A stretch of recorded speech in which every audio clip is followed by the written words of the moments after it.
잠언 13장 1절로부터 6절입니다. 잠언 13장 1절로부터 6절 우리 함께 읽도록 하겠습니다. 지혜로운 아들은 아비의 훈계를 들으나 거만한 자는 꾸지람을 즐겨 듣지 아니하느니라. 사람은 입의 열매로 인하여 복록을 누리거니와 마음이 괴사한 자는 강포를 당하느니라. 입을 지키는 자는 자기의 생명을 보존하나 입술을 크게 벌리는 자에게는 멸망이 오느니라. 게으른 자는 마음으로 원하여도 얻지 못하나 부지런한 자의 마음은 풍족함을 얻느니라. 의인은 거짓말을 미워하나 악인은 행위가 흉악하여 부끄러운 데에 이르느니라. 공의는 행실이 정직한 자를 보호하고 악은 죄인을 패망하게 하느니라. 아멘. 오늘 우리 마음에 말씀으로 오시는 성령님이란 제목으로 잠언 13장 1절부터 6절 말씀을 받을 때 정말 우리 마음에 이 말씀으로 오시는 성령님을 통하여 이 말씀이 하나님의 말씀이 곧 우리의 삶으로 이어지길 주님의 이름으로 축원합니다. 오늘 본문을 읽어보셔서 아시겠지만 오늘 본문은 또다시 말의 중요성에 관하여 강조하고 있는 것을 볼 수 있습니다. 그 4절 게으른 자는 마음으로 원하여도 얻지 못하나 부지런한 자의 마음은 풍족함을 얻느니라. 이것도 그 앞뒤 그 문맥과 관련돼서 그 말과 관련된다라고도 해석할 수 있어요. 그러니까 게으른 자는 말만 할 뿐이라는 거예요.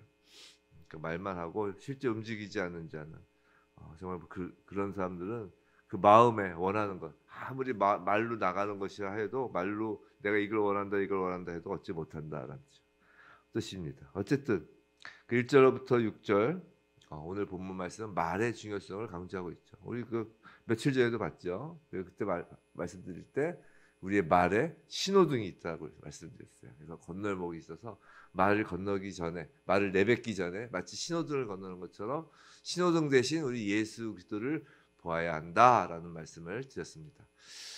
근데 말하는 것 이전에 사실 중요한 것이 듣는 것이에요. 듣는 것. 그래서 듣는 것의 중요성에 대하여 1절에서 강조하고 있습니다. 오늘 본문 1절 한번 보시겠어요? 1절 다시 한번 읽어볼까요? 시작. 지혜로운 아들은 아비의 훈계를 들으나 거만한 자는 꾸지람을 즐겨 듣지 아니하느니라. 자, 여기서 아비의 훈계는 단순히 육신적인 부모의 훈계만을 의미하는 것이라기보다는 근원적으로 하나님 아버지 말씀으로 아버지의 훈계, 하나님 아버지의 훈계로 보는 것이 좋을 것이다라고 우리 잠언 처음 시작할 때 말씀을 드린 적이 있어요. 그리고 1절에서 여기서 듣다, 지혜로운 아들은 아비의 훈계를 들으나 또 거만한 자는 꾸지람을 즐겨 듣지 아니하느니라라고 해서 듣다라는 이 단어는 그 히브리어로 우리가 잘 알고 있는 그 유명한 쉐마입니다. 쉐마. 그 쉐마라는 말은 이 신명기 6장 4절에 나오는데 오늘 신명기를 좀 보셔야 돼요. 혹시 성경이 있으신 분은 신명기 6장 4절을 한번 펼쳐보시고요. 아니면 제가 이 아침에 힘드시면 제가 읽어드리겠습니다. 이 쉐마라는 단어는 신명기 6장 4절에 나오는데 이 신명기 6장 4절은 이런 말씀이에요. 이스라엘아 들으라. 우리 하나님 여호와는 오직 유일한 여호와이시니 라는 말씀입니다. 이 말씀은 유명한 말씀이죠. 여호와여 이스라엘아 들으라. 쉐마. 그래서 율법을 쉐마라고 하는 것이에요. 오늘은 이 신명기 말씀을 좀 가지고 오늘 잠언 본문도 함께 살펴볼까 합니다. 자, 신명기에서 방금 읽어드린 신명기 6장 4절 이스라엘아 들으라 라고 했죠. 자, 오늘 잠언에서 아들로 표현된 사람은 하나님께서 하나님의 백성으로 택하신 이스라엘, 그리고 신약 시대로 치면 교회 성도라고 보시면 될 것 같습니다.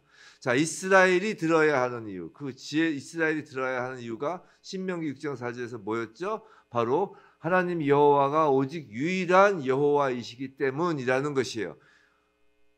이스라엘아 들으라. 우리 하나님 여호와는 오직 유일한 여호와이시니 들으라라는 것이죠. 마찬가지로 교회 성도가 하나님 말씀을 들어야 하는 까닭은 하나님께서 우리의 참 아버지, 유일하신 참 아버지이시기 때문입니다.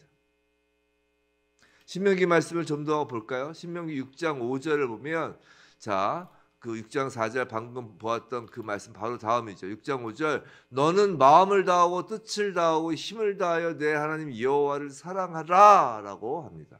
그 유명한 예수님께서도 말씀하셨던 그 율법에 뭐라고 되어 있더냐라고 했을 때 첫 번째 율법이죠. 너는 마음을 다하고 뜻을 다하고 힘을 다하여 내 하나님 여호와를 사랑하라. 그리고 다음 계명이 내 이웃을 내 몸과 같이 사랑하라라는 것이죠. 여튼 그 첫 번째 율법, 내 하나님 여호와를 사랑하라입니다. 여호와 하나님께서 당신의 백성인 이스라엘에게 들으라 쉐마 하시고 하신 첫 번째 그 말씀이 바로 하나님 사랑이에요. 자, 그렇다면 마음을 다하고 뜻을 다하고 힘을 다하여 하나님을 사랑한다는 것을 어떻게 할 수 있을까?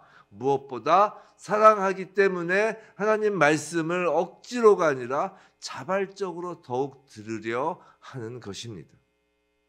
지혜로운 아들이 아비의 훈계를 듣는 것도 마찬가지예요. 아버지가 무서워서 억지로 훈계를 듣는 것이 아니에요.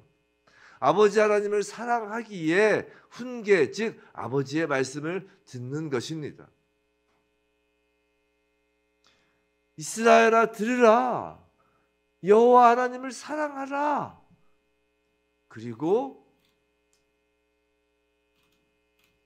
여호와 하나님 유일하신 하나님이시다. 그리고 여호와 하나님을 사랑하라. 이것이 다 하나로 이어지는 거라는 거예요. 아버지 하나님을 사랑하기에 우리가 아버지의 말씀을 듣는 거예요. 지혜로운 아들과 상반된 그 1절 후단에 상반된 그 거만한 자라고 있죠. 이 거만한 자가 누군지를 그 의미를 뜻을 제대로 알면 이 아버지의 훈계를 듣는 것이 사랑에 기인한 것임을 알 수 있어요. 이 거만한 자로 번역된 히브리어 단어는 우리가 보통 생각하는 것처럼 막 거드럼을 피우고 뭐 이런 그런 거만의 모습을 뜻한다기보다는 업신여기다, 조롱하다라는 뜻을 갖고 있는 히브리어 단어예요. 업신여기다, 조롱하다. 즉 아버지를 사랑하기는커녕 아버지와 자녀의 관계성 자체도 부인되는 모습입니다. 업신여기다, 조롱하다. 그 마치 탕자의 비유에서 집을 나간 탕자 있잖아요. 그 아버지 생전에 유산을 달라고 해서 나간 그 탕자. 그 탕자는 아버지를 사랑하지 않는다기보다 그보다 더 나아가 아버지를 업신여기고 조롱한 거라고요. 아버지가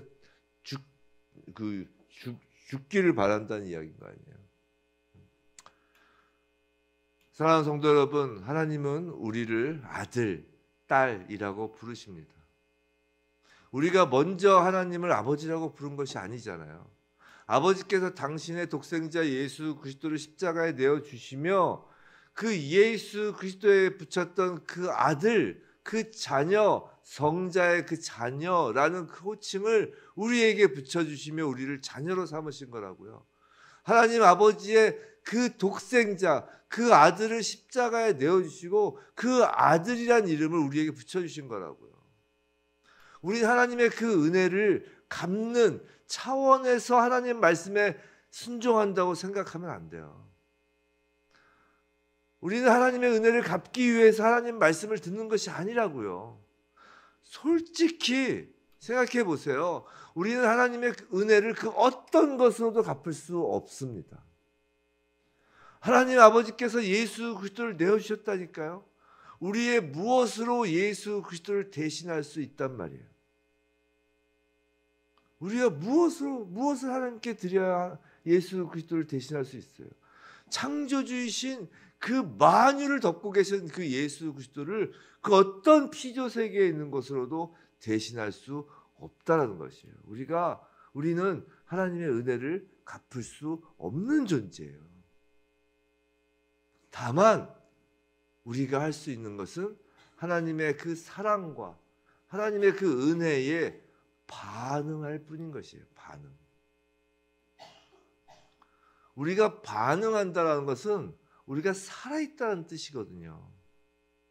하나님의 그 사랑과 은혜에 반응하여 우리가 하나님을 사랑하는 것이에요. 만약에 그것에 반응하지 못하면 여전히 죽은 것이고 여전히 죽어있다는 것은 아직 하나님의 사랑과 은혜를 받지 못했다는 것이에요. 하나님의 사랑과 은혜를 그 특별 은총을 예수 그리스도의 그 은혜, 그 십자가 사랑을 하나님께서 우리에게 성령님을 통하여 부어 주실 때 성령을 받은 자는 반드시 반응하게 되어 있다는 것이. 신명기에서 하나님을 사랑하라라고 마치 명령처럼 말씀하셨지만 이건 그 사랑을 강조하기 위해서 명령문으로 말씀하시고 강조한 것뿐이에요.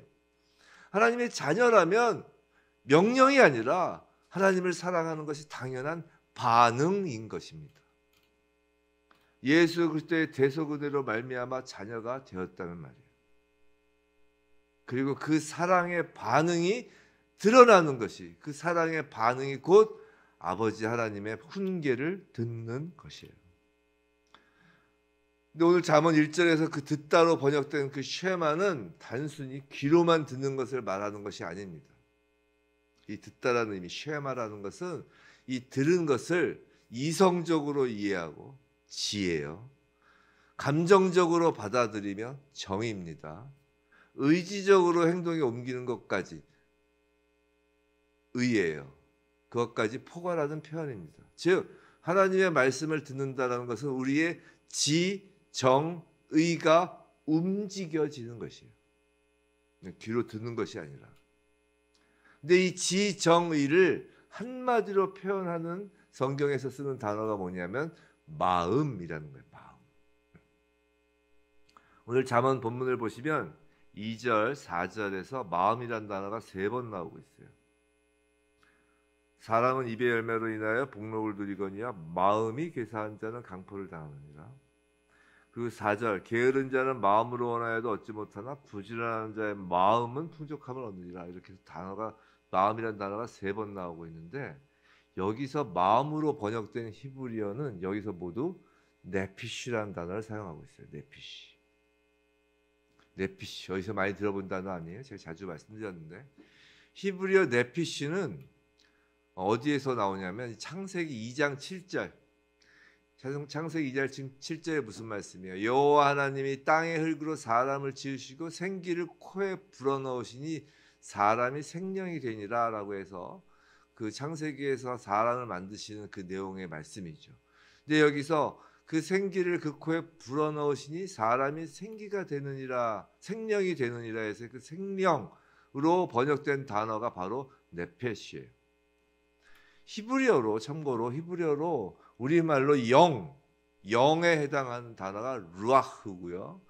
혼에 해당하는 단어가 네피시인데 오늘 마음으로 번역된 단어가 바로 그 네피시라는 거예요. 자, 무슨 말이냐면 잘 생각해 보세요.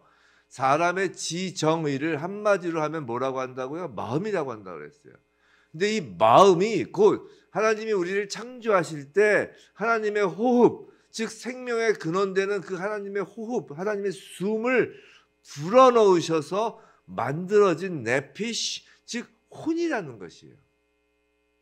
창조 당시 하나님은 사람을 창조하시면서 사람의 마음, 즉 혼에 하나님의 숨, 그 생명이 담기도록 하였다는 것이에요. 혼의 생명이 담기는 거예요.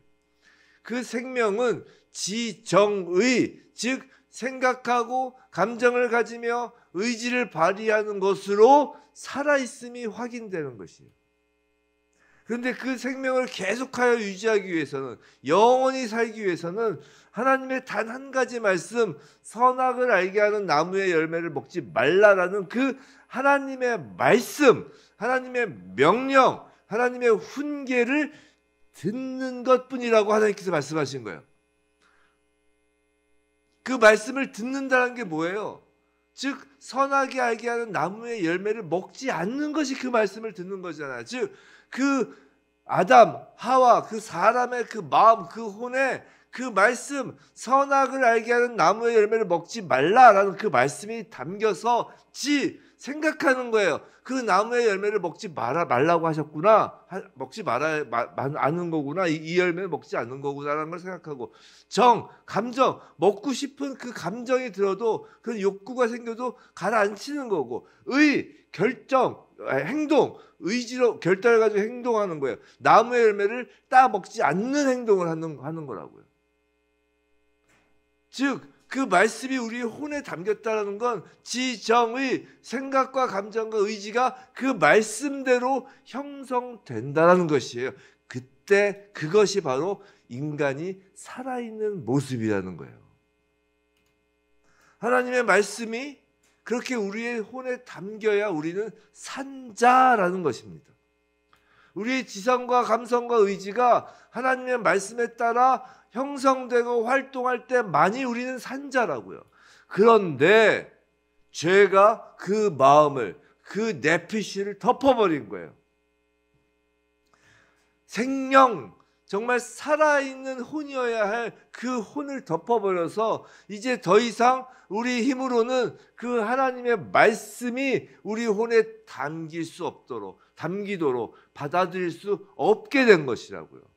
우리 힘으로는 그것을 받아들일 수 없게 된 거예요. 하나님의 말씀을. 그래서 하나님의 말씀을 그 다음부터는 지적으로 이해하지도 못하고 감정적으로 그것을 수긍하지도 못하고 그 말씀을 들어도 행할 의지조차 갖지 못하게 되는 것이에요. 가만히 생각해 보세요. 세상에서 아무리 IQ가 높고 세상적으로 뛰어난 지성을 가진 사람이라고 하여도 주일학교 유치원 학생보다도 성경을 이해하지 못한다고요. 지에 해당하는 부분이 전혀 발휘가 되지 않아요. 또 평소에 그토록 사랑이 많고 남들을 배려하면서 훌륭한 인격을 가진 사람이어도 동정심도 많고 뭐 구제도 정말 많이 하고 정말 드라마만 봐도 눈물 펑펑펑펑 흘리면서 그렇게 감정이 풍부한 사람도 이상하게 하나님 이야기만 나오면 하나님의 사랑과 은혜, 그 하나님의 성품을 받아들이지 못하면서 늘 비판적이고 냉소적으로 아주 시니컬하게 하나님을 비아냥거리는 사람을 우리는 많이들 볼 거예요. 그죠? 정의 부분이에요. 정. 또 세상 일에 있어서는 결단력과 추진력이 대단하고 자신이 뱉은 말이라면 무슨 일이 있어도 지키는 사람, 막 그렇게 정말 열심히 행동적인 사람도 이상하리만큼 하나님 말씀이라고 하면 행동으로 옮기는 것을 주저하고 온갖 핑계를 대는 사람도 있는 거예요. 사랑하는 성도 여러분, 사람의 지성과 감정과 의지에 덮인 그 죄를 뚫고 성령이 들어오셔서 하나님 말씀과 우리 마음이 그제서야 서로 교통하게 되는 것이에요.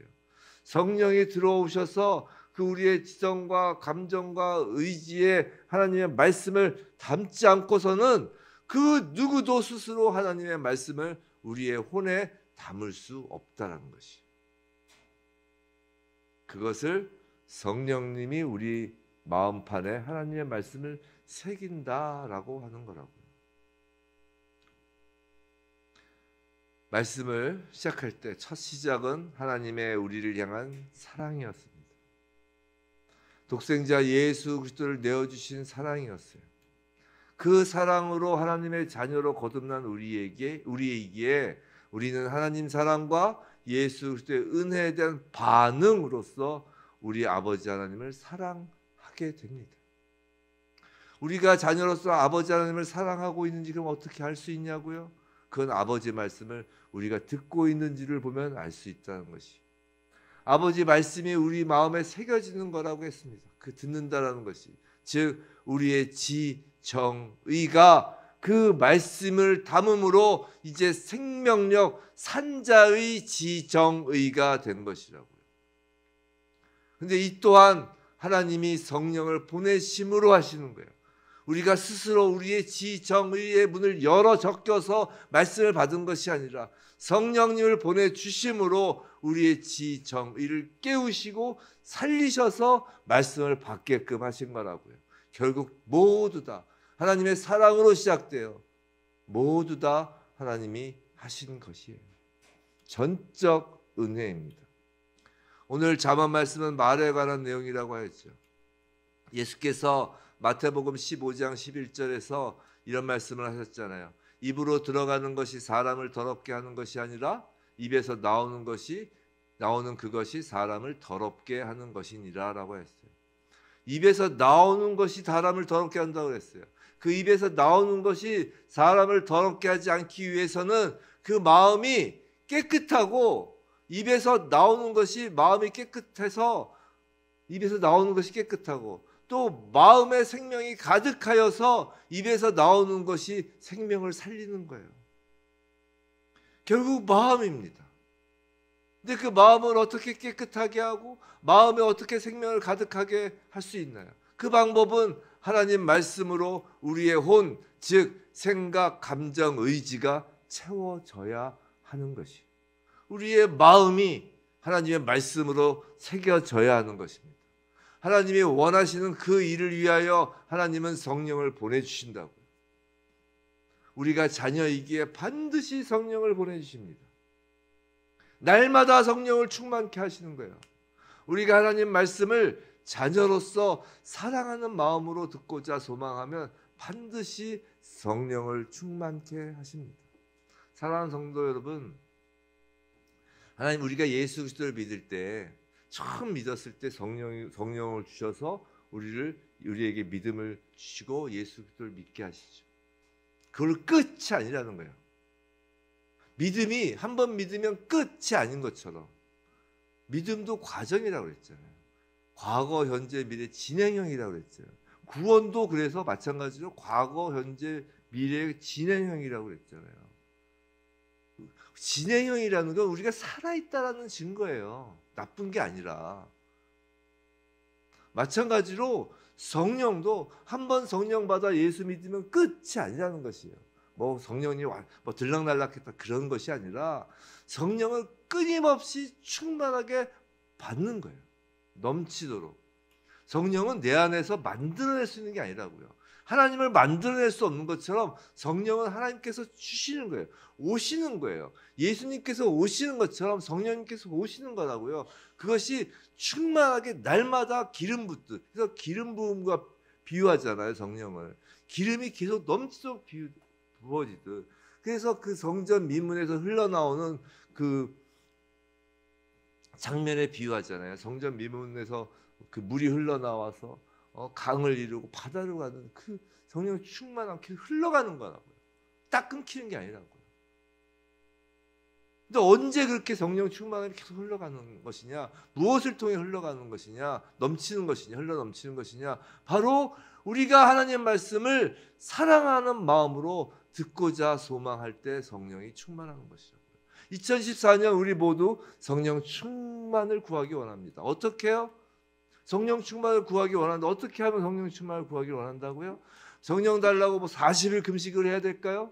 철야를 할까요? 나무 뿌리를 정말 흔들면서 옛날에 그 산에서 기도할 땐 그 나무 뿌리 뽑으려고 확 뽑는 힘 그렇게 흔들면서 기도했어요. 어떻게 나쁘다는 건 아니고 그렇게 열심히 하나님께 기도하는 건 아는데 그것보다 무엇보다 날마다 성경 말씀을 사모하며 성경 말씀을 읽고 그 읽는 말씀을 통해서 하나님의 뜻을 이해하려고 하고 하나님의 그 마음을 하나님의 뜻을 이 말씀의 내용을 정말 우리가 네 맞습니다 기쁘게 감정적으로 받아들이려고 하고 또 그 말씀대로 우리가 행동에 옮기도록 결단하고 옮길 수 있도록 우리가 애쓸 때 아버지께서는 무조건 성령을 주신다는 거예요. 무조건. 아버지께서는 무조건 주십니다. 우리 마음에 그 말씀을 통하여 성령님이 오시는 거예요. 성령님의 첫 번째 역할이 뭐예요? 예수 그리스도의 하신 일을 알게 하는 거라고 했잖아요. 성령. 예수님이 하신 일을 알게 하는 게 뭐예요?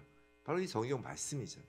그래서 성경 말씀을 우리가 깨닫게 해달라고 기도하고 우리가 성경 말씀을 우리가 정말 네 맞습니다. 정말 시니컬한 것이 아니라 아멘 아멘 하고 받아들일 수 있는 마음 그리고 성경 말씀을 우리가 결단하여 실행할 수 있는 마음을 달라고 기도할 때 그 마음에 성령이 부어지시는 거예요. 지혜로운 아들은 아비의 훈계를 듣습니다. 성령으로 거듭난 자가 지혜로운 아들이에요. 부디 2024년 새해 하나님의 지혜로운 자녀로서 하나님을 향한 사랑을 근본으로 해서 아버지 훈계 듣기를 즐거워하는 모두에게 그 하나님의 말씀을 통하여 성령님이 우리에게 부어지심으로 날마다 부활하신 예수 그리스도를 바라보며 예수 그리스도의 그 부활의 능력으로 살아가는 모두이길 주님의 이름으로 축원합니다.